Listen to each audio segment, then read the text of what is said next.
Hi everyone, my name is Emily Mitchell. I am a behavior analyst for Rum River Special Ed Co-op, and I am presenting part 4 of our FBA virtual training. There's a 4-part series, part 1, part 2, 3, and 4 that are all taught by our behavior analyst for Rum River. This is just a summary of those other 3 parts. So that first video that was taught by Courtney Burrell, she was discussing what is the purpose of an FBA. And so as you can see on this screen, we have a little diagram that kind of shows that process. The first part is you're going to have to decide what is the reason for that behavior. And so that's what's going to kind of drive you to look into creating an FBA and starting one. From there, once you kind of figure out what the reason for that behavior is, there's some possible functions through some data collection and other pieces that will kind of tell you that reason. And so the possible functions tend to be attention, tangibles or activities, or sensory conditions. And under each one, attention, tangibles, activities, or sensory conditions, there are different pieces to it as to either obtaining, avoiding, or escaping. Once you're able to kind of determine those pieces, that will help you find the reason and then program effectively. If you want more information with more detail as to each piece, I would encourage you to go find part 1 that's taught by Courtney Burrell. Part 2 is how do we get started? So once you kind of figure out, if there's a need for an FBA, there's 2 ways to do it, at least for this school year, for the 2020-2021 school year. You can either do it as an initial eval or a reevaluation, and that's pretty typical, standard. The other way that just came out this year through MDE is a standalone FBA, and that's where you don't have to open up the entire eval. It is just the FBA alone. Once you kind of determine those 2 ways, you're going to determine a target behavior. Typically, there's no more than 3 target behaviors. That target behavior is that main underlying concern that kind of drives maybe other behaviors. Part of that you can ask to kind of figure out are 3 questions. And that's what's causing the biggest issue. If I address this behavior, will other behaviors go away? And then can I combine it into a behavior class? If you want more information on this, Jeff Borchard taught this part 2, and he went into more detail for all those pieces. Part 3, so what are the components? Once you have decided whether it's an initial, re-eval, standalone, you kind of know what the target behavior is, the reason why you're doing it, these are the components to help you find one of those possible functions. You have data collection, you have antecedents or triggers, and then you have consequences or reinforcers. Data collection, you're going to have to decide whether it's indirect, direct. You're going to want both. FBAs tend to rely on direct, and that would be like your ABC, your frequency, your duration data, observations. Indirect tends to be those teacher interviews, that teacher input, staff input, parent input, sometimes even student input, depending on their age level. Antecedents or triggers is what happens before the behavior. Those consequences or reinforces is what happens after the behavior. And the antecedent, the consequence, and how it ties into that behavior helps determine that function with that data collection.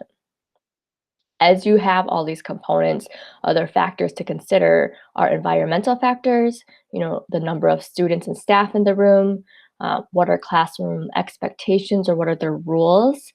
Classroom expectations tend to differ by teachers, and that can sometimes be confusing for students. How does the student compare to the rest of the peers? And then how do peers and staff react to the behavior?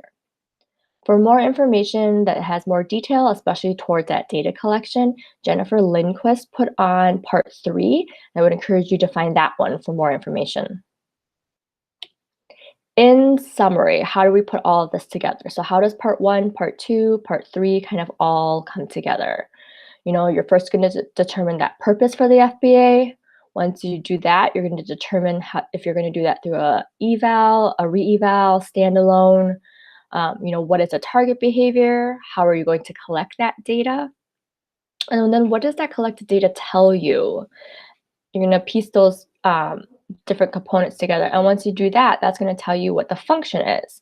And so once you find out that function, that ultimately is going to tell you that purpose of the FBA and whether that hypothesis for that behavior is actually true or not. This whole cycle can help lay that groundwork to how to program effectively for that student. So once you understand the why, then you can kind of figure out, well, how do we help that student? And that comes through behavior supports, that positive behavior plan. Sometimes staff or teachers will use a BIP instead. Those kind of go together. And other interventions and accommodations that can help out that student. Here's some questions. Is there an FBA template already part of the eval or the re-eval or the standalone FBA on SPED forms? Yes, it is. If you go to that header, once you're on that student page under referral and evaluation, there is a standalone FBA template there, as well as that typical re-eval or eval template. Is there a different FBA template that I should use that is not on SPED forms? We as behavior analysts have put together a separate template that we prefer. We're not saying that you have to use that. It kind of aligns more with how we do FBAs and kind of based off of this training. And so if you would like access to that, feel free to reach out to your district's behavior analyst. Are there examples of data collection from part 3 available for me to use? Yes. If you go to our website and it's labeled there under the answer, but if you go to resources and then you'll click on due process resources, you'll see part B file monitoring on that sidebar. I believe it's on the right side. You'll be able to see all the different examples and templates that you could use for data collection. This year, because of 2020, we have had to deal with COVID this year. And so, are there any limitations to that FBA template or as an FBA as a whole? No, not necessarily. We've taken each case by case and we can answer those questions. There might be some changes, but we've also created our own COVID FBA, especially for the different platforms of learning right now, whether it's in-person, hybrid, or distance learning, because that does change some of those components. But again, I would encourage you to reach out to your behavior analyst for help with that.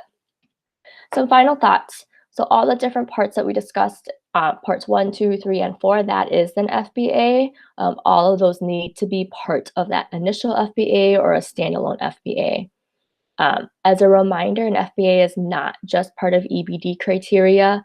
It can be used for any behavior that is a concern and that is disrupting that student's learning or other students' learning within the school environment and their personal life.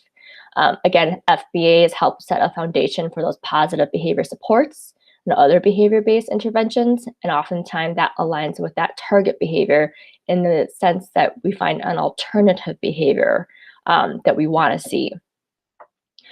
There might be times where you'll find some difficult cases or unique complex behaviors. There might be other variables such as being a brand new licensed teacher. Maybe you are in special education, but you're not licensed and this is all new information for you. Or maybe the behavior is really tricky and you're just not sure how to go about it. Again, I would reach out to your behavior analyst for further assistance. For that information, you can see it here on this screen. This is all of our contact information. There's Jeff Borchardt, there's Courtney Burrell, Jennifer Lindquist, and then myself, Emily Mitchell. We cover all of our member districts, elementary through high school, as well as non-member districts. And so you probably should see us in the schools or like you've been in contact with us. But if you haven't, that email right there is how you can reach us. So I hope that this was beneficial to you guys. Again, parts 1, 2, 3 are all parts of this whole series, and they'll be available on our website as well as our YouTube link.